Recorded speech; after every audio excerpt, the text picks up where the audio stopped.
Marissa Streit, CEO of PragerU, thank you very much for being with Voice of America today. It's a pleasure to be here. This Founders Museum project, it's been quite exciting to learn about and to follow all these videos online. Can you tell us how the idea for it came about?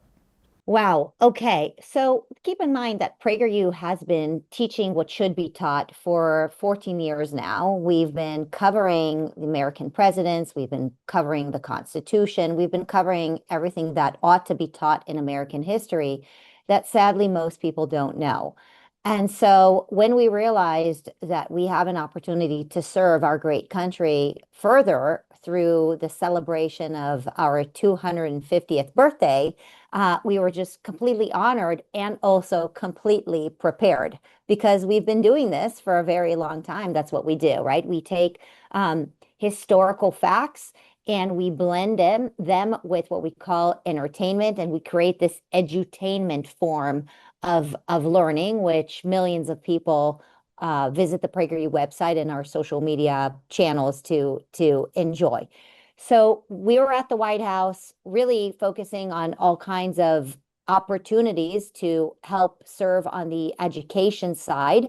And I brought up the idea that I think that rather than creating content that is only available to the folks that get to visit the White House, let's try to find a way to create content for all Americans, because PragerU is really produced by Americans for Americans.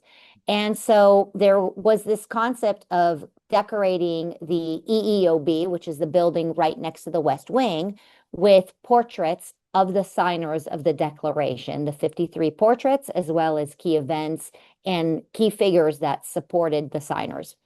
And this is a little typical of me. I said, well, I think portraits are awesome, but I also think it might be a little boring. How about we create this educational opportunity and blend entertainment into it and create edutainment? And we started brainstorming with the 250 team. And we basically said, look, let us serve you. Let us come up with a great way to engage all Americans, anybody that wants to know about these brave signers, as well as complete the mission of having the portraits at the EEOB. And the idea was, let's have portraits that could come to life and speak to you. And at PragerU, because we have to do a lot with very little as a nonprofit, we utilize every new technology that we can in order to serve and do good. So we're pretty versed in AI technology when it comes to production. And what we ended up doing was we took these portraits and we scanned them, and through the use of AI, we can have Benjamin Franklin speak to you. Good day, friend. I am Benjamin Franklin. And tell you about his background. And so this exhibit that is available at the White House is available to everybody online. You can go to PragerU.com, you can go to the White House website, and you can find the entire exhibit there.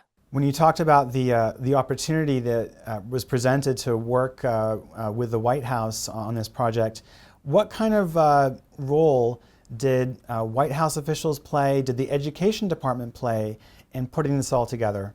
Well, the education department played a key role because we really gifted this exhibit to the Department of Education. So this was really a gift from the people, from Americans, through PragerU to the Department of Education. And the Department of Education gifted it and had it displayed at the EEOB. And so we worked very closely with the Department of Education as well as the writing team at the White House. I have to give them a lot of credit. They know their stuff, they know their history. And with scrutiny, they read every single bio and every single word we put into these videos to make sure that it really reflects their vision. Well, when you talk about the videos, they were produced from these scanned portraits, as you mentioned. I was curious, where did the portraits come from? Because you have 62 individuals who have been profiled, and I noticed that some of the portraits that come to life were color paintings, others were black and white. So maybe you can tell our audience how you actually started this project off by getting the images of those 62 characters. Well, obviously, in 1776, people didn't walk around with smartphones and they didn't have Instagram images of themselves. And so, for the most part, there were sketches and drawings, and we had to really accommodate that. But truly, the White House garnered all the images because we needed to make sure that these were the appropriate ones that they wanted to use and they wanted to have hanging in their hallways. And so, they provided us with the approved portraits. And we used our AI systems to bring some of those faces to life because, as you said, with some of the key figures, we had very basic sketches. When you brought those sketches into your computer system, can you tell us a bit about how the AI tools you used animated them? Like, for example, what kind of AI tools were you using? Okay, so this is really amazing because I didn't do them myself, but I find this technology so fascinating. So I've actually been meeting with my team members and I ask them these kinds of questions all the time. And what they've been telling me, first of all, I'll tell you for full disclosure, a lot of our graphic designers are half my age. So these are these are 20-year-olds who have been raised on technology and they are constantly sitting on the cutting edge of it and they love it. What they told me is that with the first portrait, they used one type of system. And by the time they were working on the later portraits, suddenly new systems came about and suddenly they changed because there's constantly new things. Not only that they learn how to get better at utilizing the technology, but the technology itself came about as we were working through this project. So whatever tools they were using with Benjamin Franklin are not the tools that they're using later on with some of these more complex imagery that needs to be brought to life. So that's the thing about AI. I mean, it is a force multiplying technology that is changing so very quickly. You take 1 week off and you're already behind. The young team members that you have working with these AI tools, can you tell us a bit about them? How many people, for example, have you had working on these video pieces? So PragerU has 180 employees, and we make 40 brand new pieces of content every single week. So we're very lucky because that's what we do. We are an organization that uses this kind of media, digital media, to bring to life historical facts. And so, the team members have been working on other projects while still working on this Founders. And the fun thing about that is that we've had multiple people actually show up and participate in this. I mean, as you would imagine, we're in Los Angeles, California. We're in the belly of the beast. And so for our young team members who have been serving PragerU in our country for so long, to feel like they can take part in serving our country on a global scale in this way is such an honor. And so we've had at least 10 or 12 of our team members at least take one piece of action within making these products. And by the way, keep in mind that it's not just the visual effect, but it's also the voiceover.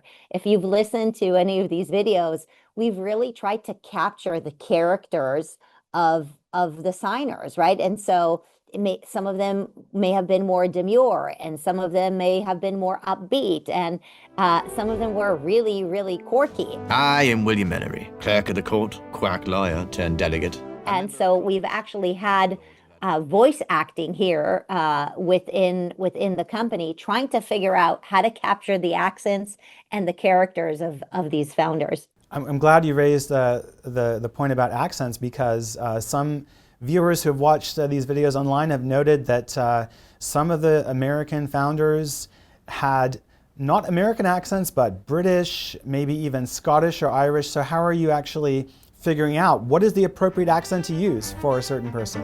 I'm George Taylor, Irish by birth, servant by circumstance, and American by choice. Yeah, I mean, as I mentioned, PragerU has been studying history for a very long time, and we're not the only ones. We've been leaning on other scholars. Again, there's the White House team that has vast background in what these figures would have probably sounded like. And so we base it on research, and, you know, it might not be exact, but I think the research is so good that it's probably pretty close. You also mentioned the narratives that we hear from the different founders, and the fact that the White House, I guess, was reviewing the text that was used. How exactly were those narratives written? If you could walk us through the process of taking this historical figure and trying to have that person tell, you know, his or her life story, but without, you know, necessarily having, you know, first-person accounts. It must be quite a challenge. So how do you actually try to make that happen? You know, it's interesting because I think that the experience we have here at PragerU as script writers, given that some of you might be familiar with our 5-minute videos, we will write scripts for people who present in our videos. And the first step is always to know the voice of the presenter and to know what it is that they want to say, right? We never want to put words in their mouth, but we do need to listen to them and script for them so that it's coherent with the product that PragerU makes, right? And so we've had 14 years of training on how to make sure that we capture the truth and the voice of our presenters. Now, we're lucky in the case of the 5-minute videos because our presenters are alive and they get to okay every word in the script, right? They get to say, oh, these 800 words truly do sound like me, and I'm okay with it. But with that said, it is the process that they go through where we take the knowledge that we have that they have written, whether it's an article or a book or a presentation, and we produce that into a script. We capture their voice, we capture what it is that they would say, and then we put it in front of them and we get their okay. Now, with the signers of the Declaration, we could not get their okay, but it's not that much of a different process because we take all the knowledge. I mean, the White House team has accumulated so much information about each of these signers, and you know there are amazing historical books out there, and we have our own PragerU writing team, and so the teams came together and said, well, it is very likely that this signer would have said this or would have probably sounded like this, and we put out all together, and we get the educational part really from the White House team. The entertainment part is what PragerU knows how to do very well, and so we know how to capture the voice of somebody else and put that into a script and make it sound like them. So Marissa, there were 62 characters that have been featured in these Founders Museum videos, and some of them are very well known, but you have others who are much less well known. And you even hear some of them say, when they talk about their stories, like, my records were destroyed when I passed away. I mean, how do you actually tell a story of these lesser known figures when probably not too much historical information is out there for your team to work with? Yeah, well, I can't take credit for doing all the historical research, and neither can PragerU. I mean, there are many historians who have spent many years now doing research on all the signers, and the information is by the way very much out there. So it wasn't that we had to go and chase 250 years of records of the signers of the Declaration. I mean, I think American patriots have been chronicling that entire important period in American history. And so we are able to lean on the research that has been done by great people who have done it before us.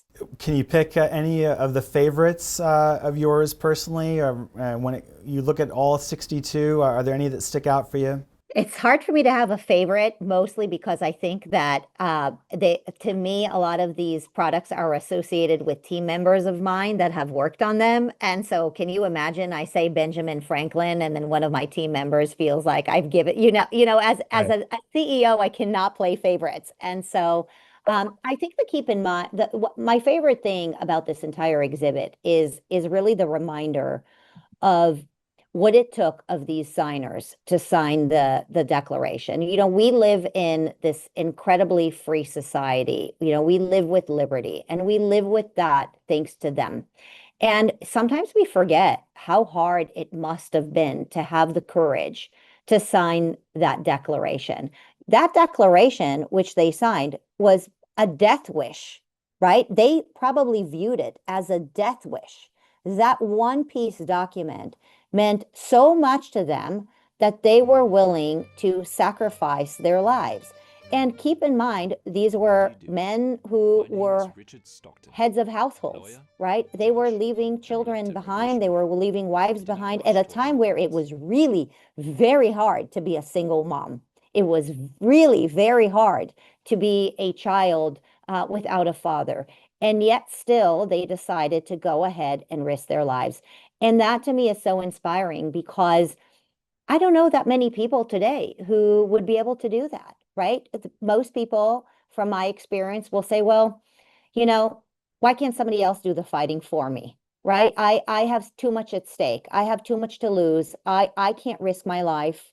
I can't risk my belongings. I can't risk my career for something that I know is right for the next generation, for the future. Think about that. Maybe you can count on one hand the number of individuals you know that would be willing to do that. Yet you have these unbelievable, and many of them were very young, right? They had young families. You have these unbelievable patriots who from 13 different colonies, right? It's not that they all came from the same city and they had it in their culture to risk their lives. Like you have 13 different colonies, and all of these people just decided that they're going to do whatever it takes for the next generation, so we get to live in this free society. And I think it's no coincidence that the White House decided to bring the stories of these brave individuals to life at this moment in our time, at our 250th birthday, at this moment in our time, where we do need people to be brave. We do need people to be selfless. We do need people to be patriots, to put our country first, sometimes at a very, very difficult cost.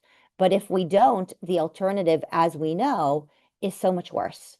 Well, you're right. There were really some very, very compelling stories among the various individual narratives, for sure. I'd like to ask you what kind of impact you're seeing from the material that you've published so far.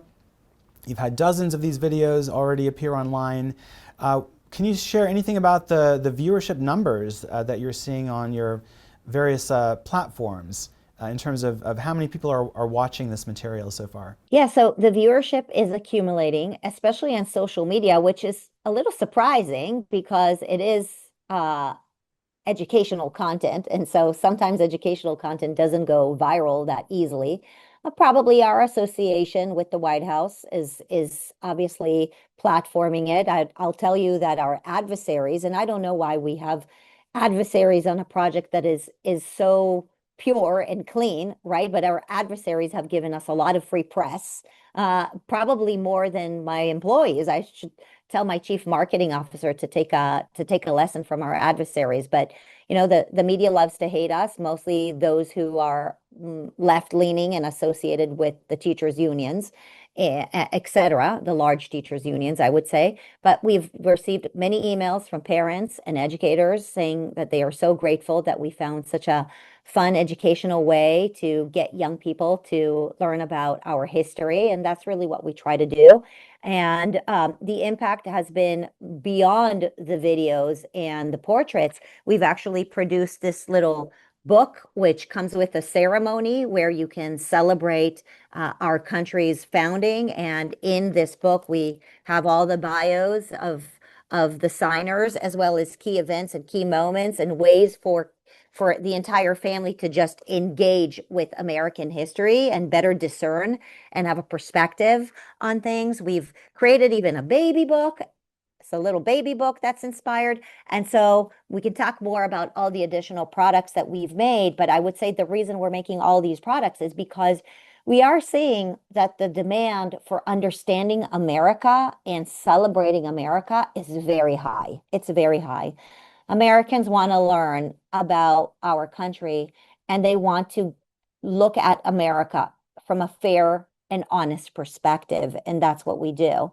And so I think that's the reason for the millions of views that we garner. You mentioned the educators who have been sharing their thoughts with you about the project. Have any of them told you that they're actually taking these videos and planning to use them in classes? Have schools been telling you that they're taking the Founders Museum installation guide to actually set up their own mini physical exhibitions of the portraits, which students can then point a phone at and then have a video appear for that individual signer and then see the animation? Yeah, so the school year just started, but there have been several organizations that have contacted us and requested the installation, which we create a website on PragerU.com where if people want to take a partial installation, a full installation, they can also get the installation in pull-up banners. So if they don't have the wall space, it can be really put up through these pull-ups.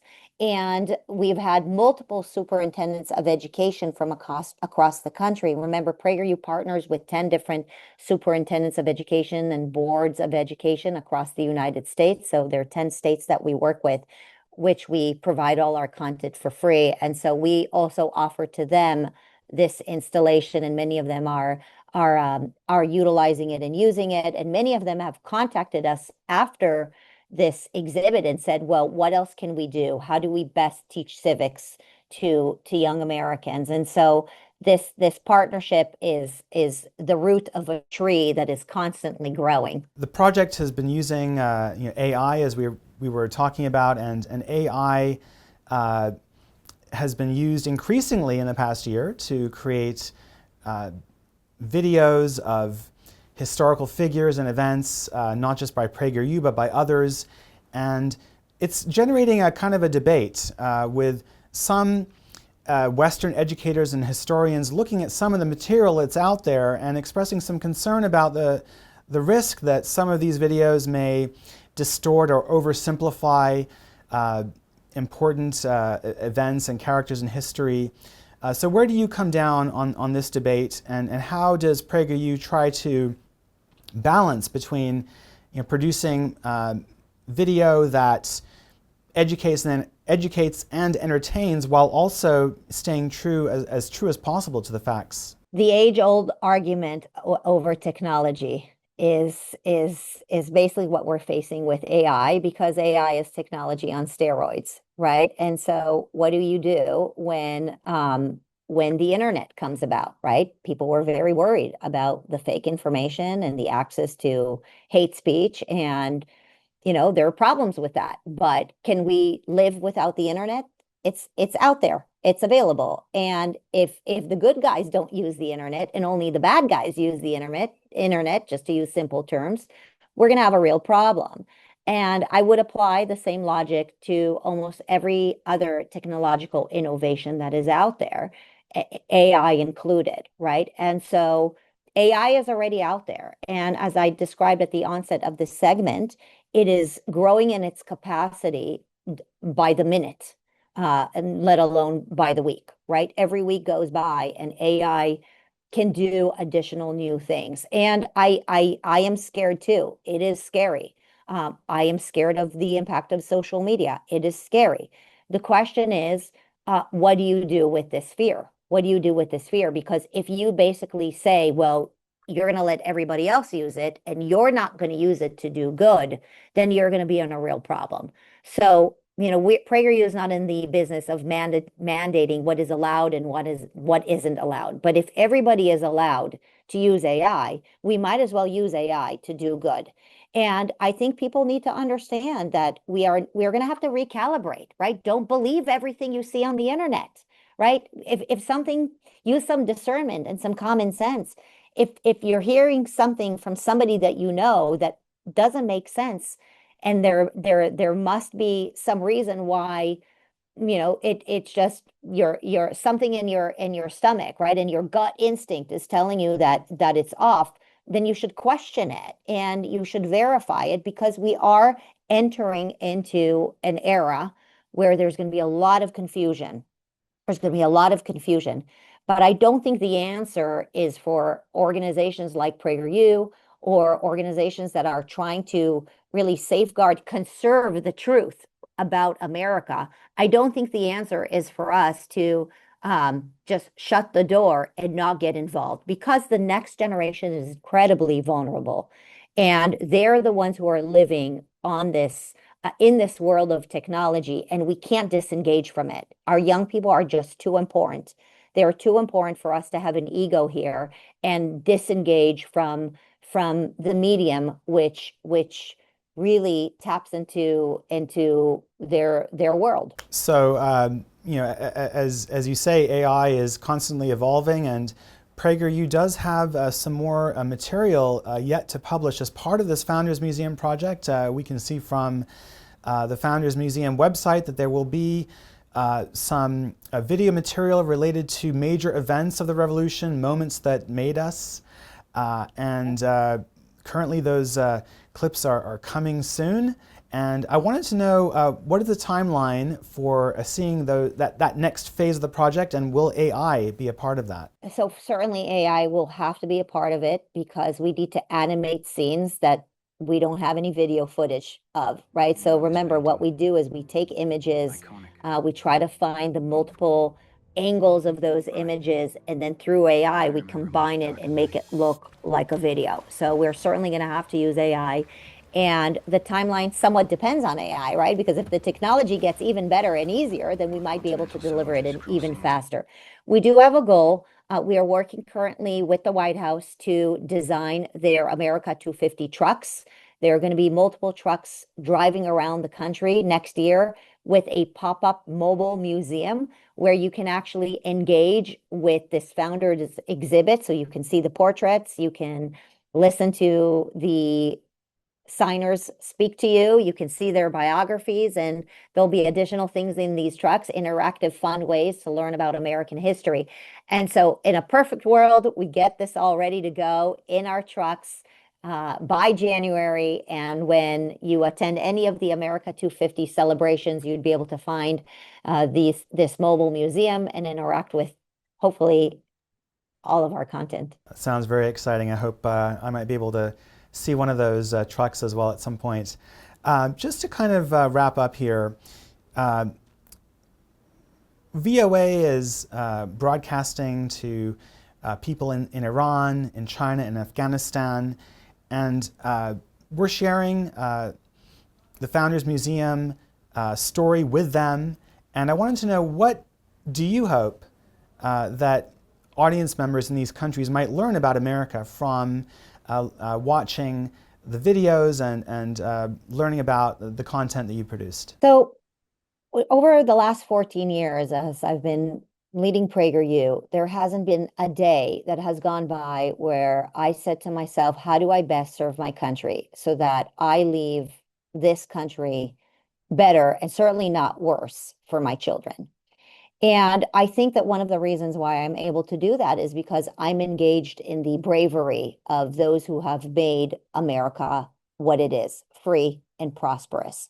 We talked about the signers and the type of risks they had to take to sign the Declaration and fight for their independence and their freedom and for their vision of what they wanted to hand their children. And when I think about Iran and other places around the world that don't have this kind of freedom and often have regimes, governments that don't reflect their values, they don't reflect their values of freedom and autonomy and sovereignty in that way, I hope that in some ways they'll find an inspiration to have courage to fight for their vision, for their countries. You know, I know that in Iran, there's a real struggle. I have many, many Iranian friends here in Los Angeles and California, and they lament. They lament over the brain drain in that country. They lament over the opportunity that Iranians could have if they actually had freedom, if they had a government that reflected their values. But I also think they're scared. They're scared to fight. They're scared to sign. They're scared to put their name on a document because they know that it's going to cause them incredible amount of hardship. And look, I'm not in that situation. I don't live there, and I'm not experiencing the fear that they're fearing. But if we can play any sort of role of just inspiration for good, just inspiration for good, inspiration for courage. You know, freedom isn't free. And so if we can give courage from our founders of America and give courage to your viewers who just need to know that, you know, God's going to show up for you. Do the right thing. You know, it showed up for us as Americans. He showed up for us as Americans. And so maybe you'll be inspired to, you know, take a pen, put it on paper, and obviously that's a metaphor, but, you know, do what it takes so that your children have a great future. As a parent, I think there's nothing more important. Well, on that note, Marissa Streit, the CEO of PragerU, thanks so much for speaking with VOA. Thank you. It's great being here.